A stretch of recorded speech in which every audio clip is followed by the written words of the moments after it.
Today we are going to discuss about X-ray diffraction by crystals. X-ray diffraction വഴി നമ്മൾ X-ray diffraction use ചെയ്തിട്ട് internal structure of crystals study ചെയ്യാൻ വേണ്ടിയിട്ടാണ് നമ്മൾ ഇത് യൂസ് ചെയ്യുന്നത്. അപ്പോൾ നമ്മളെ ക്രിസ്റ്റൽ എന്ന് പറയുന്നത് periodic 3-dimensional array of motifs ആണ് അല്ലേ. 3-dimensional array of motifs ആണ് ക്രിസ്റ്റൽ എന്ന് പറയുന്നത്. മോട്ടീവ്സ് എന്ന് പറയുമ്പോൾ കൺസ്റ്റിറ്റ്യൂവന്റ് പാർട്ടിക്കിൾസ്, ആറ്റംസോ അയോൺസോ അങ്ങനെ എന്തെങ്കിലും ആവാം. അപ്പോൾ നമ്മളെ ഡിസ്റ്റൻസ് ബിറ്റ്വീൻ ഈ കോൺസ്റ്റിറ്റ്യൂവന്റ് പാർട്ടിക്കിൾസിന്റെ ഡിസ്റ്റൻസ് എന്ന് പറയുന്നത് എന്താണ്? 10⁻⁻10 ആണ് അതിന്റെ ഓർഡർ എന്ന് പറയുന്നത്, 10⁻⁻10 മീറ്റർ. അതുപോലെ തന്നെ നമ്മളെ wavelength of X-ray also 10⁻⁻10 metre. അതുകൊണ്ട് തന്നെ നമ്മൾ എക്സ്റേ ഡിഫ്രാക്ഷൻ വഴി അതിന്റെ ക്രിസ്റ്റലിന്റെ റെഗുലർ പാറ്റേൺസും അതുപോലെ തന്നെ ഇക്വിഡിസ്റ്റന്റ് ലാറ്റിസ് പ്ലെയിൻസിനെ കുറിച്ചൊക്കെ നമുക്ക് സ്റ്റഡി ചെയ്യാൻ പറ്റും എക്സ്റേ ഡിഫ്രാക്ഷൻ ഗ്രേറ്റിംഗ് വെച്ചിട്ട്. അപ്പോൾ അതിന്റെ രണ്ടിന്റെയും ഓർഡർ എന്ന് പറയുന്നത് 10⁻⁻10 ആണ്. വേവ് ലെങ്ത് ഓഫ് എക്സ്റേയും 10⁻⁻10 മീറ്റർ. അതുപോലെ തന്നെ distance between motifs in crystal also order 10⁻⁻10 metre. അപ്പോൾ മാക്സ് വോൺ ല്യൂ ഈ 1912 റെക്കഗ്നൈസ് ചെയ്തു. എന്താണ്? നമ്മുടെ ഇക്വിഡിസ്റ്റന്റ് പ്ലെയിൻസിന്റെയും ലാറ്റിസ് പ്ലെയിൻസിന്റെയും റെഗുലർ പാറ്റേൺസിന്റെയും ക്രിസ്റ്റലിൽ വരുന്ന റെഗുലർ പാറ്റേൺസും ഇക്വിഡിസ്റ്റന്റ് ലാറ്റിസ് പ്ലെയിൻസും എക്സ്റേ ഡിഫ്രാക്ഷൻ ഗ്രേറ്റിംഗ് വെച്ചിട്ട് നമുക്ക് സ്റ്റഡി ചെയ്യാന്ന് മാക്സ് വോൺ ല്യൂ 1912 കൺഫേം ചെയ്തു. അതുപോലെ തന്നെ ആ സെയിം ഇയറിൽ തന്നെ വാൾട്ടർ ഫ്രെഡറിക്കും പോൾ നിപ്പിങ്ങും അതിനെക്കുറിച്ചുള്ള ഒരു ഫോട്ടോഗ്രാഫ് ഉണ്ടാക്കി. ഫോട്ടോഗ്രാഫ് എന്ന് പറയുമ്പോൾ എക്സ്റേ ഡിഫ്രാക്ഷന്റെ ഫോട്ടോഗ്രാഫ് എടുക്കാൻ പറ്റിയവർക്ക്. അപ്പോൾ എക്സ്റേ ഡിഫ്രാക്ഷൻ എന്ന് പറയുന്നത് സിങ്ക് ബ്ലെൻഡും കോപ്പർ സൾഫേറ്റ് ക്രിസ്റ്റൽസും എക്സ്റേ ഡിഫ്രാക്ഷൻ വഴി ഒരു ബ്രോഡ്ബാൻഡ് എക്സ്റേ ഡിഫ്രാക്ഷൻ വഴി അവര് അതിന്റെ പാറ്റേണിന്റെ ഫോട്ടോഗ്രാഫ് എടുത്തു. അപ്പോൾ ആ ഫോട്ടോഗ്രാഫിൽ നിന്ന് എന്ത് മനസ്സിലാക്കാൻ പറ്റി? നമ്മുടെ ഇന്റേണൽ സ്ട്രക്ചർ ഓഫ് ക്രിസ്റ്റൽസ് പഠിക്കാൻ വേണ്ടി പറ്റി.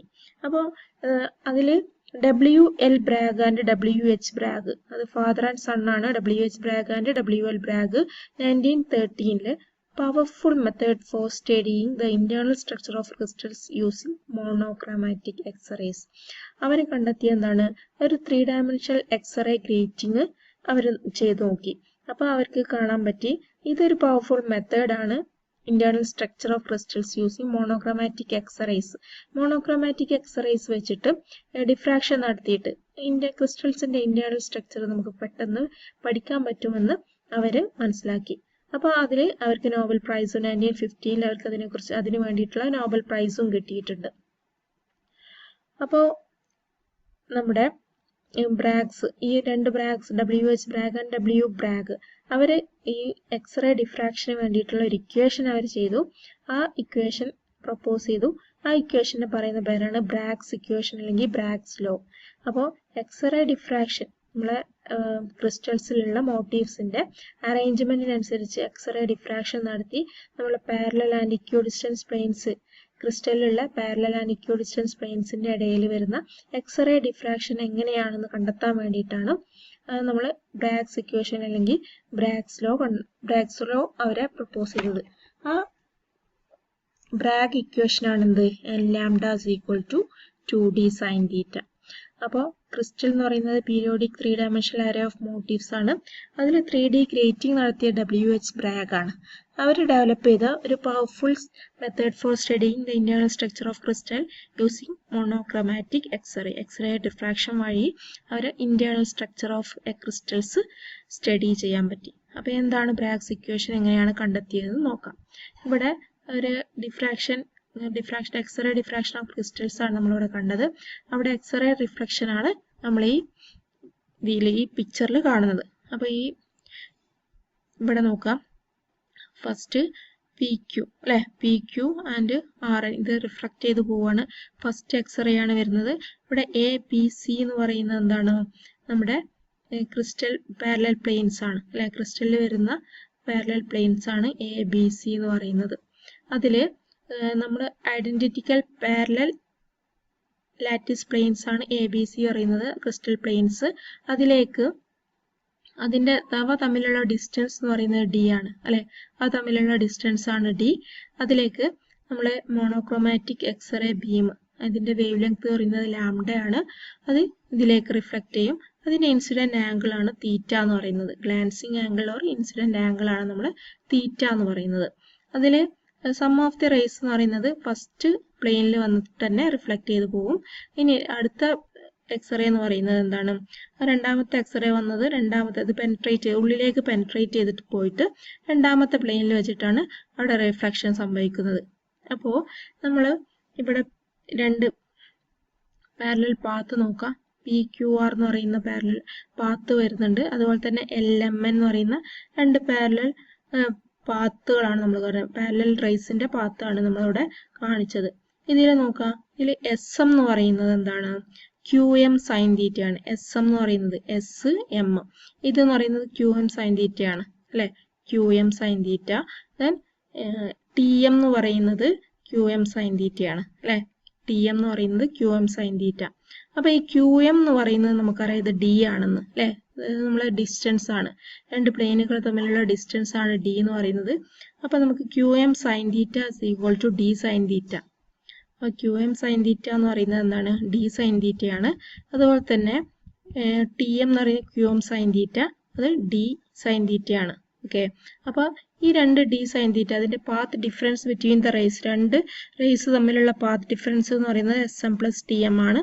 അപ്പോൾ D sine theta plus D sine തീറ്റ 2D സൈൻ തീറ്റ കിട്ടി. ഓക്കെ, അപ്പോൾ ഇതാണ് നമ്മളെ ബ്രാഗ്സ് ഇക്വേഷൻ അല്ലെങ്കിൽ ബ്രാഗ്സ് ലോ എന്ന് പറയുന്നത്. അപ്പോൾ എങ്ങനെയാണ് നമുക്ക് ഇക്വേഷൻ കിട്ടിയതെന്ന് വെച്ചാൽ നമ്മൾ 3 പ്ലെയിൻ എടുത്തു, പാരലൽ ആയിട്ടുള്ള 3 ലാറ്റിസ് പ്ലെയിൻസ് അല്ലെങ്കിൽ പ്ലെയിൻസ് നമ്മൾ എടുത്തു, ക്രിസ്റ്റൽ പ്ലെയിൻസ് ആണ്. അതിൽ അതിന്റെ ഡിസ്റ്റൻസ് ബിറ്റ്വീൻ പ്ലെയിൻസ് എന്ന് പറയുന്നത് D ആണ്. അതുപോലെ തന്നെ ഗ്ലാൻസിങ് ആംഗിൾ എന്ന് പറയുന്നത് തീറ്റയാണ്. അപ്പോൾ ഇത് തീറ്റയാകുമ്പോൾ ഇപ്പുറത്തുള്ള ആംഗിളും തീറ്റ ആവുന്നത് നമ്മൾ മാത്തമാറ്റിക്കൽ ബേസിക് കൺസെപ്റ്റ് ആണ്. അപ്പോൾ ഈ തീറ്റയിൽ നിന്ന് നമുക്ക് എന്ത് കിട്ടി? QM സൈൻ തീറ്റ അല്ലെ? QM സൈൻ തീറ്റ എന്ന് പറയുന്നത് D സൈൻ തീറ്റയാണ്. അതുപോലെ തന്നെ TM എന്ന് പറയുന്നതും QM സൈൻ തീറ്റയാണ് വരിക. അപ്പോൾ D സൈൻ തീറ്റ, അത് രണ്ടും കൂടെ പ്ലസ് ചെയ്താൽ നമുക്ക് പാത്ത് ഡിഫറൻസ് കിട്ടി. അതിൽ നിന്നാണ് നമുക്ക് n lambda is equal to 2D sine theta എന്ന് കിട്ടുന്നത്. അപ്പോൾ അതിൽ n എന്ന് പറയുന്നത് ഇൻറ്റീജേഴ്സ് ആണ്. അപ്പോൾ പാത്ത് ഡിഫറൻസ് എന്ന് പറയുമ്പോൾ n ലാംഡ നമുക്ക് കിട്ടിയില്ലേ? ലാംഡ എന്ന് പറയുന്നത് നമ്മളെ എക്സ്റേസിന്റെ വേവ് ലെങ്ത് ആണ്. ഓക്കെ, അപ്പോൾ നെക്സ്റ്റ് ഇവിടെ നോക്കാം. ലാംഡ എന്ന് പറയുന്ന വേവ് ലെങ്ത് ഓഫ് എക്സ്റേ ആണ്. തീറ്റ എന്ന് പറയുന്നത് ഗ്ലാൻസിങ് ആംഗിൾ ഓഫ് എക്സ്റേസ് ആണ്. അതുപോലെ തന്നെ D എന്ന് പറയുന്ന distance between 2 adjacent planes and n is equal to an integer 1, 2, 3. അതിനെ നമുക്ക് എന്ത് പറയാം? ഓർഡർ ഓഫ് ഡിഫ്രാക്ഷൻ എന്ന് പറയാൻ പറ്റും. ഇനി ബ്രാഗ്സ് ലോ നമുക്ക് തരുന്നതും, Bragg's law gives the diffraction maxima condition for reflected X-rays from several planes. For theta is the angle of diffraction, n is the order of diffraction. ഇവിടെ n എന്ന് പറയുന്നത് 0 ആണെങ്കിൽ നമുക്ക് അതിനെ 0 ഓർഡർ ഡിഫ്രാക്ഷൻ എന്ന് പറയാം. അതിൽ ഒരു ഡിഫ്രാക്ഷനും എക്സ്പീരിയൻസ് ചെയ്യുന്നില്ല. ഇനി n equal to 1 ആണെങ്കിൽ, if n equal to 1 first order maxima. അപ്പോൾ തീറ്റ 1 എന്ന് പറയുമ്പോൾ നമുക്ക് ഇങ്ങനെ എഴുതാം, sign inverse lambda by 2d. അങ്ങനെ നമുക്ക് ഓരോ n-ന് ഓരോ വാല്യൂ കൊടുക്കുമ്പോഴും അതിന്റെ ഓർഡർ കാണാൻ പറ്റും. അപ്പോൾ നമ്മൾ ഈ ബ്രാഗ്സ് ഇക്വേഷന്റെ സിഗ്നിഫിക്കൻസ് എന്ന് പറയുമ്പോൾ നമുക്ക് ഇവിടെ തീറ്റ മെഷർ ചെയ്യാൻ പറ്റും. അതുപോലെ തന്നെ d, ഇന്റർപ്ലാനർ ഡിസ്റ്റൻസ് d നമുക്ക് മെഷർ ചെയ്യാൻ പറ്റും.